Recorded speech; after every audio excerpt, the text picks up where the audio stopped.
Selaku nabi yang dipercayai Allah untuk membimbing manusia kepada tauhid, Nabi Sulaiman alaihissalam diberi mukjizat yang berbeda dari para nabi lainnya, yaitu kekuasaan untuk memerintah alam, termasuk jin, udara, dan satwa-satwa bumi, dan ia pun bisa memahami bahasa mereka. Kemakmuran negeri dan kesejahteraan rakyatnya dapat dilihat dari istananya yang megah, terbuat dari kaca permata. Kekayaannya melimpah, tentaranya banyak dan perkasa. Dalam pada itu, di Jazirah Arab bagian selatan diapit oleh Laut Khaljum dan Samudra Hindia, terdapat sebuah kerajaan besar bernama Saba yang diperintah oleh seorang ratu cantik yang bernama Balqis binti Hidhad bin Tuba. Mendengar kabar di bagian utara terdapat kerajaan sangat megah di bawah pemerintahan Raja Sulaiman, Balqis yang gandrung kepada kemewahan, ia mengerahkan jin-jin jahat untuk mencuri dari mana saja permata dan benda-benda berharga lainnya itu, termasuk sebuah mutiara besar yang berada di istana Sulaiman. Alangkah gembira hatinya ketika jin tersebut berhasil melaksanakan tugasnya dengan sempurna. Sebagai penganut agama Majusi yang menyembah matahari, segera diselenggarakan pemujaan kepada Sang Surya untuk mengungkapkan terima kasih dan syukur mereka. Upacara itu dilakukan dalam sebuah kuil yang sangat indah, dibangun di puncak bukit yang pemandangannya menakjubkan. Raja Sulaiman telah berkali-kali menerima pengaduan dari negeri-negeri kecil di sekitarnya tentang merajalelanya jin-jin jahat merampoki kekayaan mereka. Ini pasti perbuatan Ratu Balqis.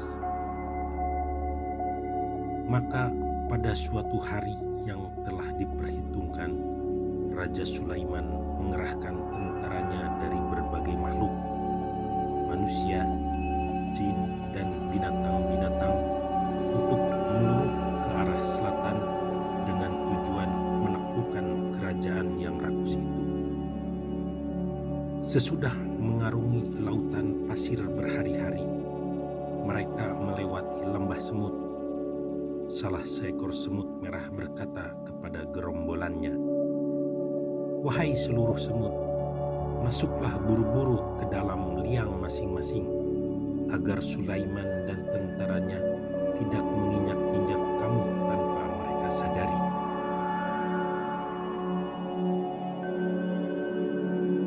Raja Sulaiman tersenyum karena ia bisa memahami bahasa semut. Untuk itu, ia amat bersyukur kepada Allah. Sampai akhirnya hujan Allah datang pada sebuah lembah yang jaraknya berhari-hari dari lembah semut itu. Mereka terjebak di suatu kawasan yang kering kerontang. Tak setetes air pun mereka dapati. Raja Sulaiman sudah memerintahkan jin untuk menggali sumur. Namun, apa daya memang tidak ada air di dalam tanah yang gersang itu.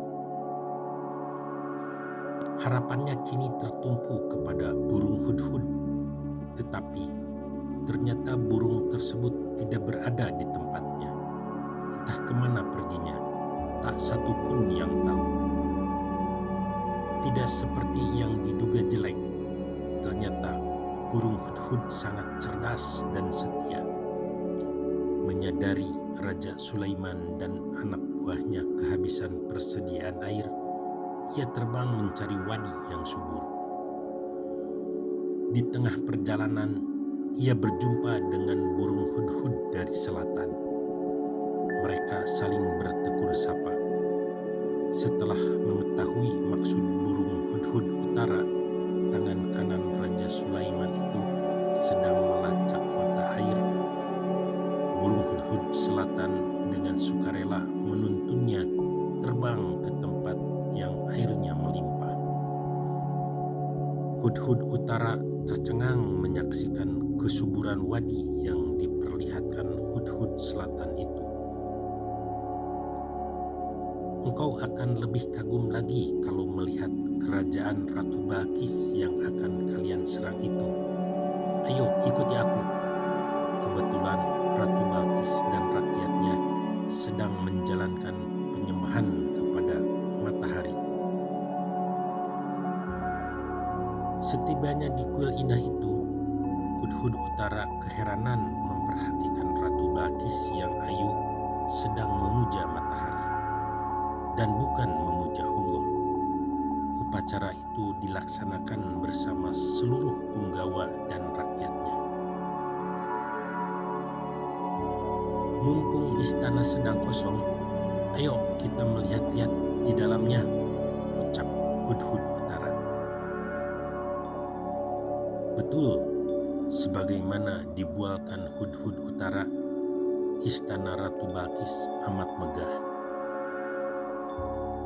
Tengoklah mutiara raksasa itu, indah sekali bukan? Ujar hudhud selatan dengan bangga. Hudhud utara terperanjat. Ia bertanya, siapakah yang memberikan mutiara mahal ini? Jin, anak buah Ratu Balqis. Kalau begitu, mutiara ini pasti milik rajaku yang dicuri oleh jin itu dari tangan jin kami yang langsung mengambilnya dari dasar samudra.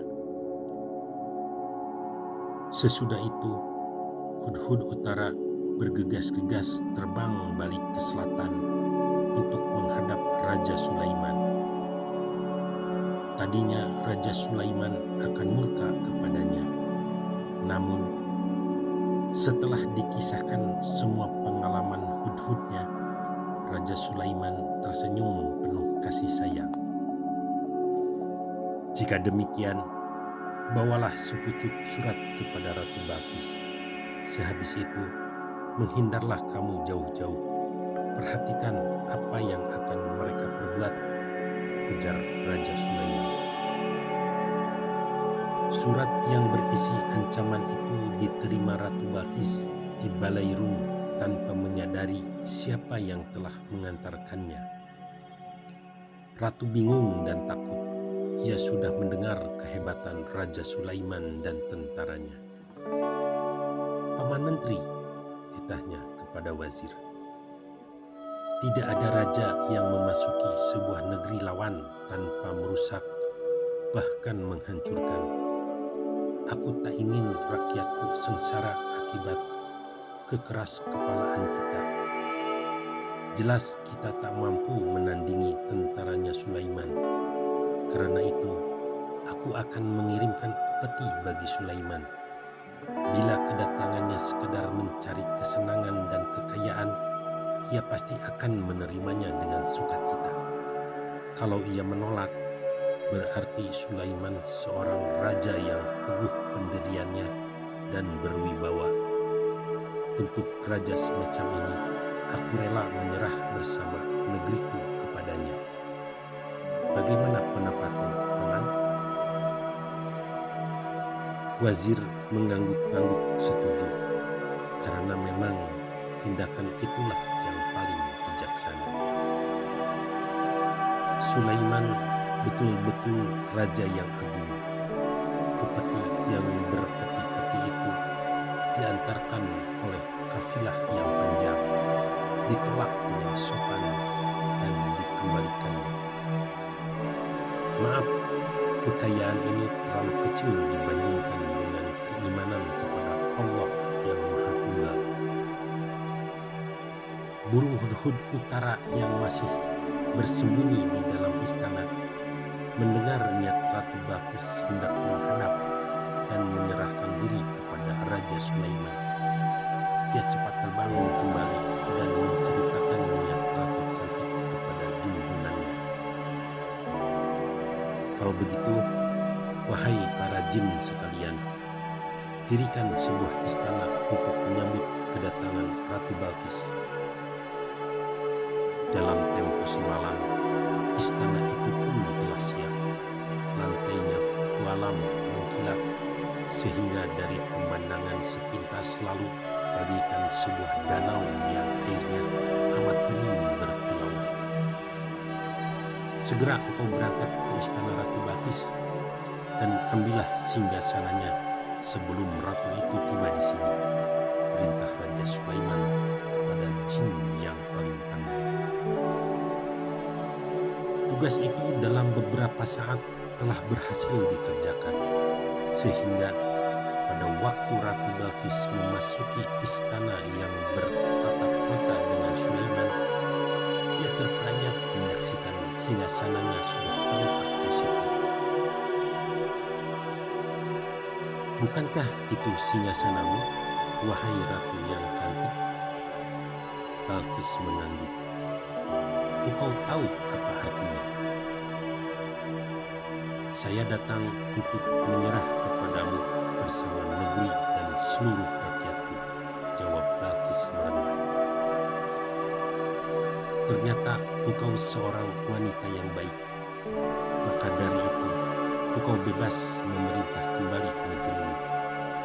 Hanya aku berpesan, jalankan hukum sesuai dengan agama yang benar, yaitu agama Allah. Ratu Balkis tidak keberatan, bahkan dengan kesadaran yang matang, ia memberikan kesaksian bahwa Allah itu satu dan Raja Sulaiman adalah utusannya. Demikianlah sejak saat itu, kedua kerajaan tersebut terikat oleh keimanan yang sama dan cinta yang menyatu di bawah naungan agama Allah menuju kesejahteraan abadi dunia dan akhirat. Sebab tidak ada perpaduan lebih tulus kecuali dalam kesamaan akidah dan ibadah.